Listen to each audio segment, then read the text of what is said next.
Podemos seguir então? Vamos falar agora dos 3 teólogos, 2 imperadores e um concílio. O nosso foco agora, gente, ele passa a ser em torno da cidade de Constantinopla, no IV século. Em 325 nós tivemos o concílio de Niceia. 5 anos depois, o imperador Constantino funda a cidade de Constantinopla. 5 anos depois, tá? Ele funda a cidade de Constantinopla, fez para ele, né, a cidade. Na verdade, a cidade já existia, era Bizâncio, mas ele construiu uma nova cidade, digna de um imperador, e aquela cidade passa a ser a cidade mais importante. Até mais importante do que a própria Roma. Certo? Porque, afinal de contas, o imperador está lá e todo o poder, o centro de poder é lá. E ali em torno, então, isso já é no Oriente, isso é na Ásia. Então ela sai da Europa e vem para a Ásia. E ali então, as coisas que nós vamos falar estão ali próximas de Constantinopla.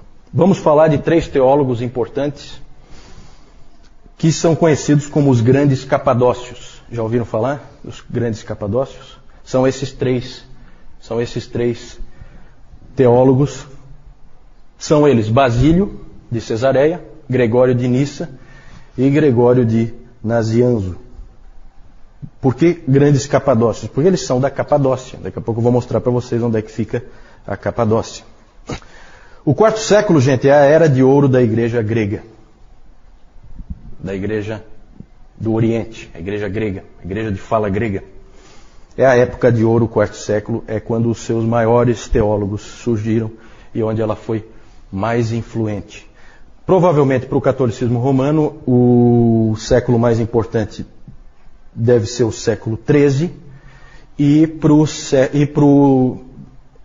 os protestantes, qual seria o século mais importante?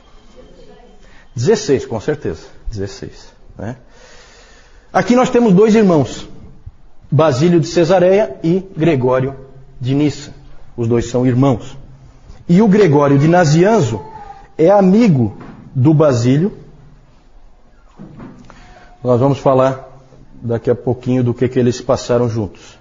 Foi esse Gregório de Nissa que falou a respeito do burburinho teológico que era em todo lugar que ele ia naquela época. A frase dele é muito interessante, a frase que ele escreveu. Ele inclusive estava se queixando né, da situação, porque ele fala assim, ó: vendedores de roupas, cambistas, feirantes, todos estão envolvidos.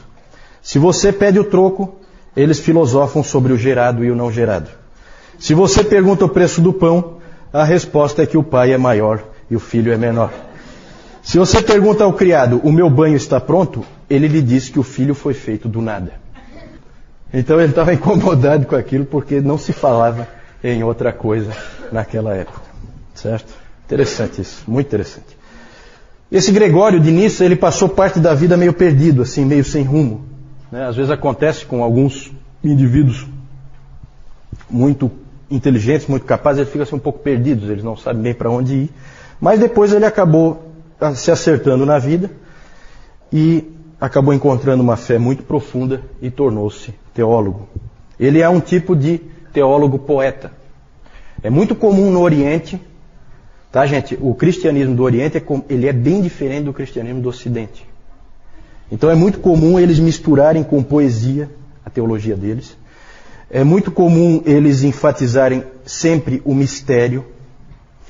Esse Gregório de Nissa escreveu um livro chamado A Vida de Moisés.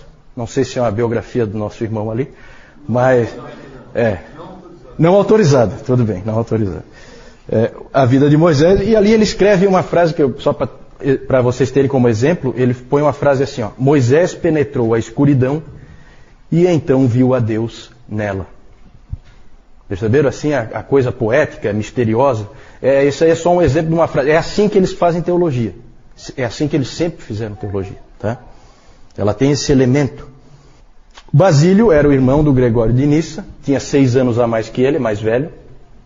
E ele estudou na Academia de Atenas. Esses caras são muito bem preparados.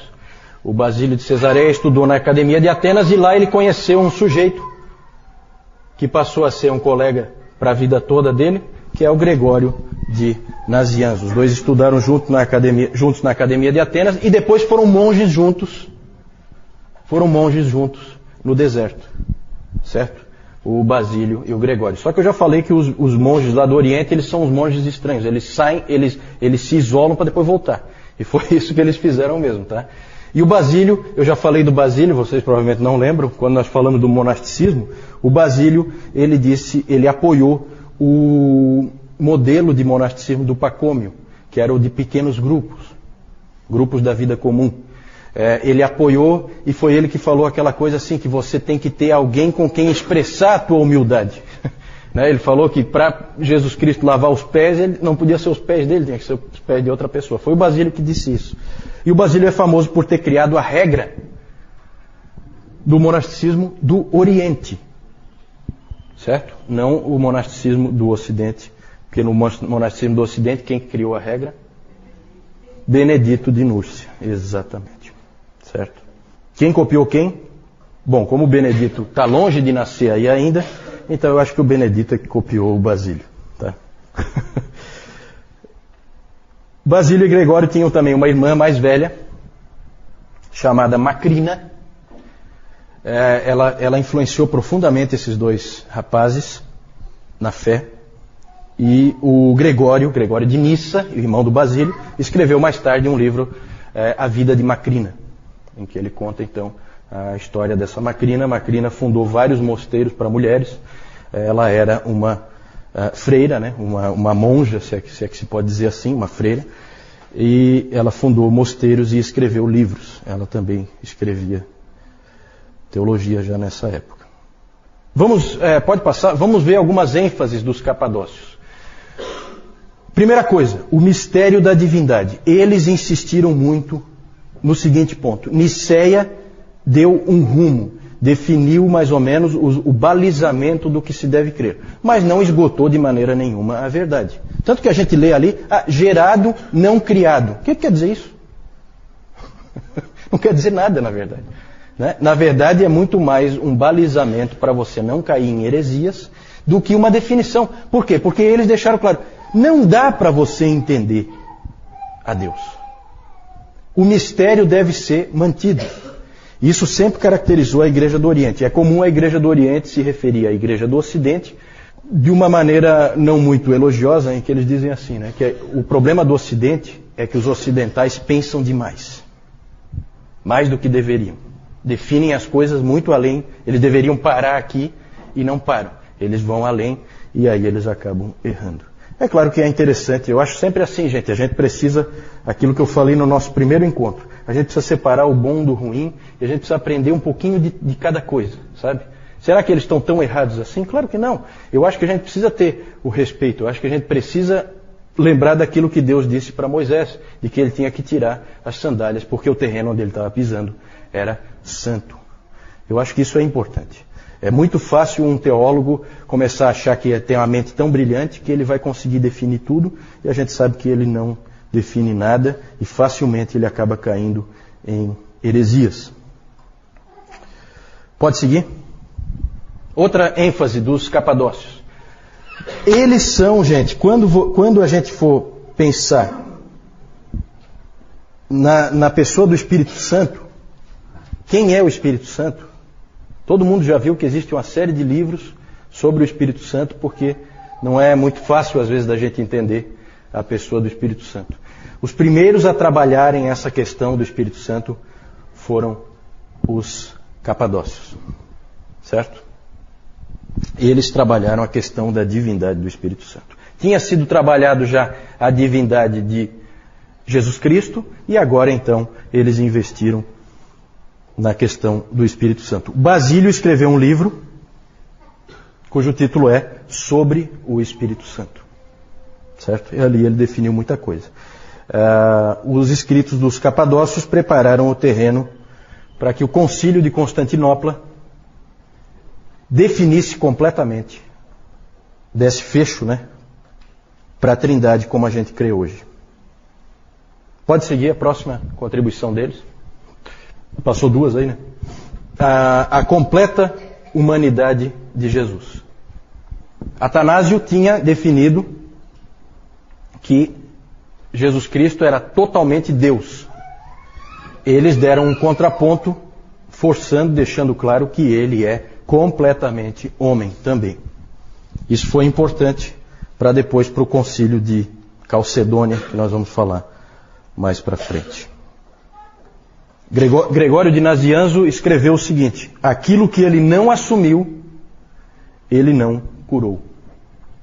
O que ele quis dizer com isso? Se Jesus Cristo não foi um homem, ele não nos salvou. E engraçado porque o Atanásio tinha escrito sobre a encarnação do Verbo, ele tinha escrito que se Jesus Cristo não é Deus, nós não estamos salvos. Então, percebem aí, começa a ver a coisa começa a ir na direção das duas naturezas de Cristo. Isso aí vai gerar um problema seríssimo na igreja um pouquinho mais tarde. Mas os pais capadócios ajudam nesse debate. Pode seguir? E outra marca importante deles é o cuidado dos necessitados. Nisso aí nós temos que lembrar sempre de Basílio. Basílio é conhecido como Basílio o Grande. Na história, gente, um monte de gente é o Grande. Certo? O Constantino o Grande. O Papa Leão I o Grande. Gregório o Grande. Certo? Um monte de gente é o Grande. Quem deu esse nome, o Grande? Quem? Eles mesmos? Não, né? Os historiadores, né? Os historiadores dizem, não, esse aqui é o Grande. Basílio foi diferente. Ele era chamado de Basílio o Grande pelos pobres e necessitados. Porque eles diziam, esse é um grande homem. O Basílio, ele fez muito, mas muito mesmo, pelos necessitados de Cesareia, onde ele era bispo. Ele foi bispo de Cesareia. Ele fundou hospitais, orfanatos e abrigos para as pessoas necessitadas. Ali com Basílio começa essa coisa que a igreja sempre teve de investir nesse tipo de instituição, né? Hospitais, orfanatos, amparar os necessitados, amparar os que precisam. Houve tempo em que o Estado não fazia absolutamente nada nesse sentido. Quem fazia era a igreja. Hoje a maioria das igrejas faz pouco isso, porque o Estado já ampara os necessitados normalmente. E aí a gente acabou perdendo uma bela oportunidade de testemunho em função disso. Pode seguir? Só lembrando que o Gregório de Nazianzo escreveu um livro sobre o amor aos pobres. É impressionante, gente, como esse pessoal escrevia livros, tá? A produção literária deles é uma coisa que realmente assombra. Eu não sei, e vocês imaginam como eles escreviam, né? Não tem a canetinha Bic, muito menos um processador de texto, uma coisa assim, né? Não era fácil, mas eles produzem muito. Sobre o amor aos pobres, o livro do Gregório de Nazianzo. Então esses eram os capadócios, vejam que eram homens importantíssimos, foram importantíssimos na história da igreja, marcaram muitas posições que depois foram usadas por outros. É sempre assim, tá? A história da igreja é sempre assim. Um constrói em cima do que o outro já estabeleceu. Pode ver que isso é bem claro. Vamos falar, aí agora essa parte aí eu não vou gostar muito não. Essa parte aí eu até tinha pensado em tirar, mas sou obrigado a falar, não tem jeito. O momento histórico aí exige. Vamos falar dos dois imperadores. Esse primeiro mesmo eu queria ter riscado, eu não queria falar dele. Mas pode passar, vamos lá, vamos falar dele. Não tem jeito. Esse cara aí, ele dá uma raiva. Tem gente que está descontando lá. Tem gente feliz. A vingança é um prato que se come frio, né?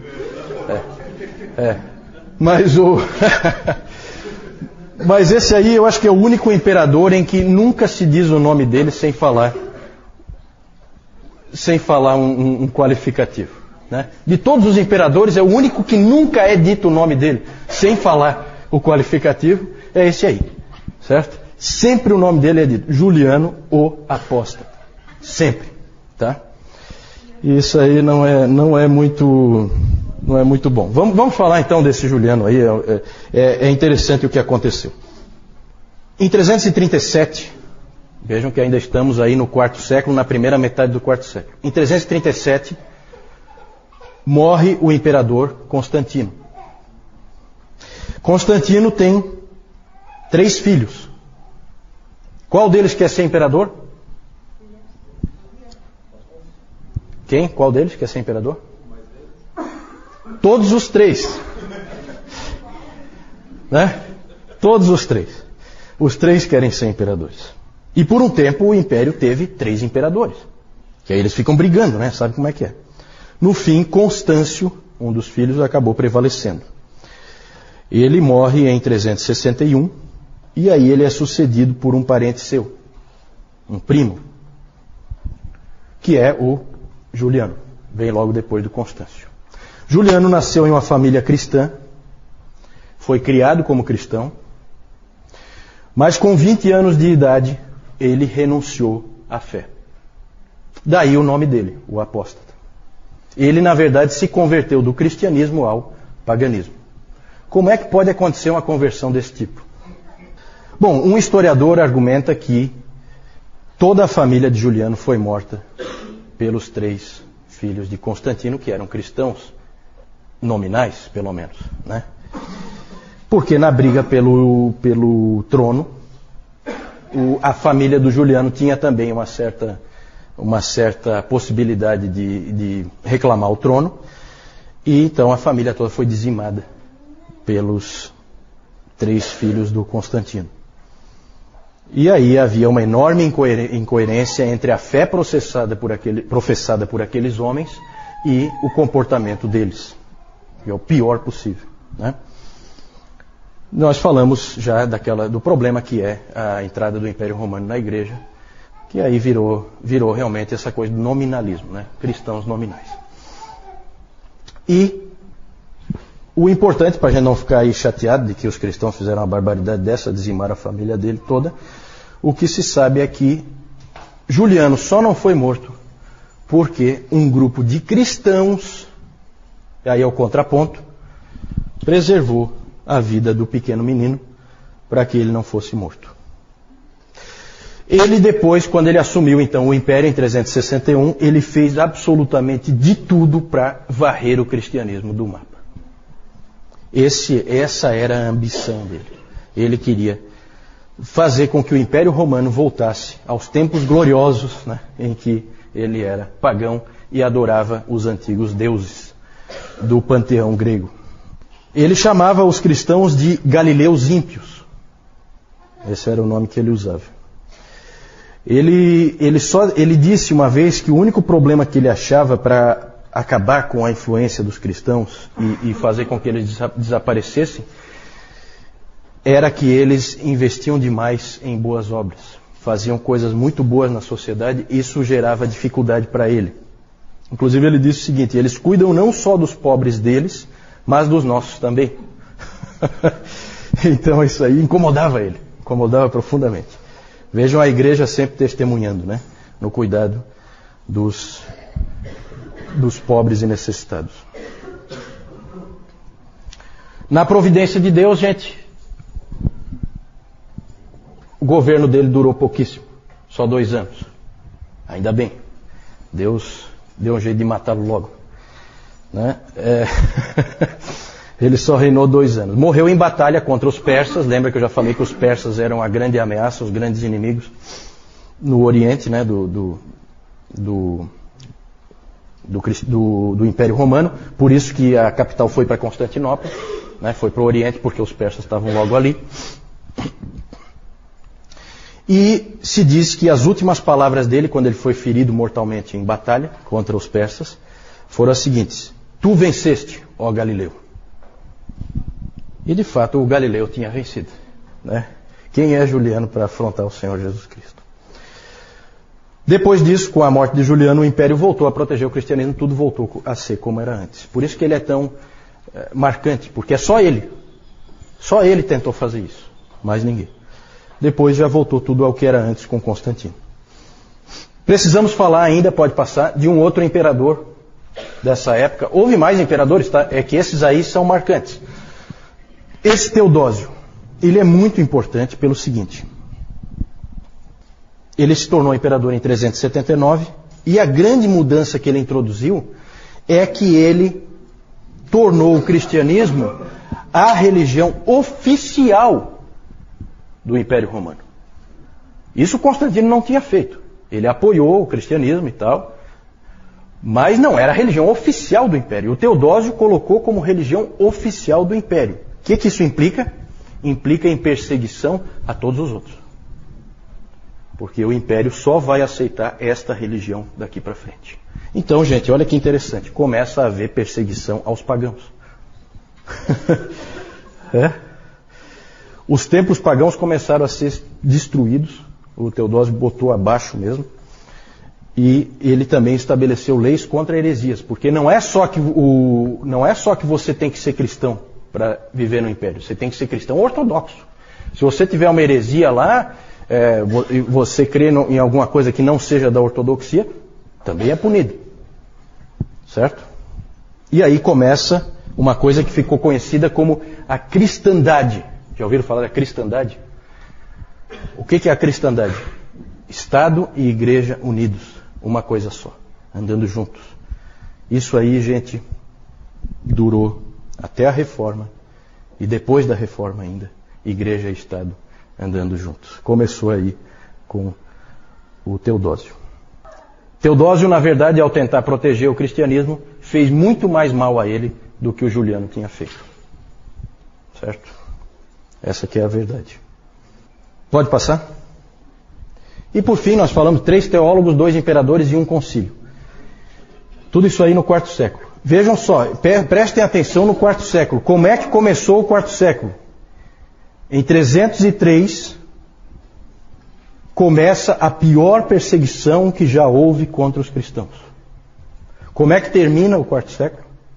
O cristianismo é a religião oficial do Império Romano. Impressionante, né? É revolucionário esse 4º século. É uma coisa impressionante. O 2º concílio ecumênico, segundo é o concílio de Constantinopla. Aqui nós estamos terminando o 4º século, né? Já estamos no ano 381. Foi convocado pelo imperador Teodósio, esse concílio, e o principal tema foi a divindade do Espírito Santo. Lá foi feita a amarração final do credo niceno, porque o credo niceno falava do Pai, falava do Filho, e daí só citava o Espírito Santo sem qualificar nada. Aí em Constantinopla houve a qualificação e o Espírito Santo foi considerado homoousios, com o Pai e o Filho. Certo? Vocês que já estão aí feras em grego, vocês sabem o que isso significa. De mesma substância que o Pai e o Filho. Na verdade, o que nós hoje chamamos de credo niceno já é a versão modificada de Constantinopla. Certo? Então, quando se fala o credo niceno já é a versão de Constantinopla, porque ali houve, na verdade, um acerto. Ok, podemos seguir? Aqui vou mostrar para vocês, então, Capadócia, na Ásia Menor. Ásia Menor é essa ponta aqui, né, da Ásia. Aqui é a Capadócia. Onde está Constantinopla? Constantinopla sempre é o ponto é uma ponta, né? É a ligação Ásia e Europa. Ali existe uma ponta em que a Ásia e a Europa se ligam, né? Por isso que é estratégico. Você fica ali, você protege toda a Europa de quem vem daqui, certo? Que seriam os persas, né? Os persas vêm, acho que daqui, né? Isso. Pode passar? Aí os teólogos, o Basílio, Gregório de Nissa, os dois são irmãos, Basílio 6 anos mais velho que o Gregório, e o Gregório de Nazianzo, amigo do Basílio. Pode passar? Os 2 imperadores aí, o feioso lá, ó, Juliano o Apóstata, e o mais feio ainda, Teodósio I, né, são os dois imperadores importantes aí, além de Constantino, é claro, no quarto século. Pode passar. Aí só para mostrar para vocês Constantinopla. Aqui é o Estreito de Bósforo, né? Para lá é o Mar Negro e aqui é o Mar Mediterrâneo. O Estreito de Bósforo liga os dois e aqui fica Constantinopla. Lá tem um mapa lá, mostra vários muros de proteção, vários muros. Cada imperador que assumia lá construía mais um muro, né? Porque o muro dá uma certa vantagem na hora de uma guerra, né? E então vocês veem aqui como é próximo. Aqui é Europa e aqui é Ásia, né? Certo? Pode passar?